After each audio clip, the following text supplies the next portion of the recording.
যেভাবে গৃহবধূ রিমুকে হত্যা করে লাশ লুকিয়ে রেখেছিল ঘাতক স্বামী। পুলিশের প্রাথমিক জিজ্ঞাসাবাদে ঘাতক স্বামী লিটন জানায় 22 জুন রবিবার দিবাগত রাত আনুমানিক 3টার দিকে নিজ শয়নকক্ষে কথা কাটাকাটির এক পর্যায়ে গলা টিপে শ্বাসরোধ করে হত্যা করে স্ত্রী রিমু আক্তারকে। হত্যার পর শয়নঘরের পিছনে নতুন একটি টয়লেটে বস্তা চট পেঁচিয়ে লাশ লুকিয়ে রেখে মাটি দিয়ে ঢেকে রাখে। পরদিন সোমবার সন্ধ্যায় তার শ্বশুরকে জানায়, আপনার মেয়ে রিমু আক্তারকে খুঁজে পাওয়া যাচ্ছে না, সে বাড়ি থেকে পালিয়ে গেছে। এভাবে করেই কেটে যায় 7 দিন।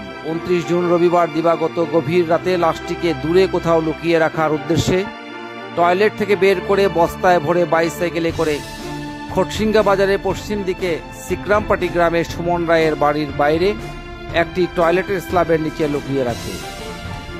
উল্লেখ্য, ঠাকুরগাঁয়ের পীরগঞ্জে নিখোঁজের 7 দিন পর রিমু আক্তার নামে এক গৃহবধূর বস্তাবন্দি লাশ উদ্ধার করেছে পুলিশ।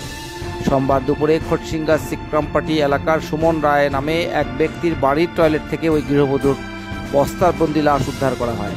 এই ঘটনায় ঘাতক লিটনকে আটক করে পুলিশ। রিমু আক্তার উপজেলার হাজিপুর ইউনিয়নের 51 লক্ষিন্দরহাট এলাকার পশির উদ্দিনের ছেলে লিটনের স্ত্রী।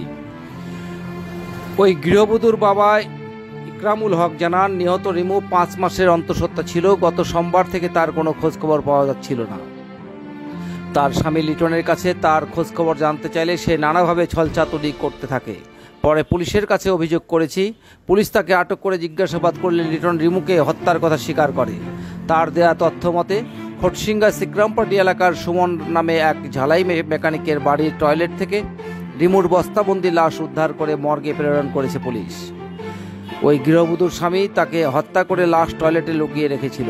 হত্যাকাণ্ডের রহস্য উন্মোচনে কাজ করছে পুলিশ। রিমু আক্তারের মরদেহ ময়নাতদন্তের পর মঙ্গলবার জানাজা শেষে দাফন করা হয়েছে।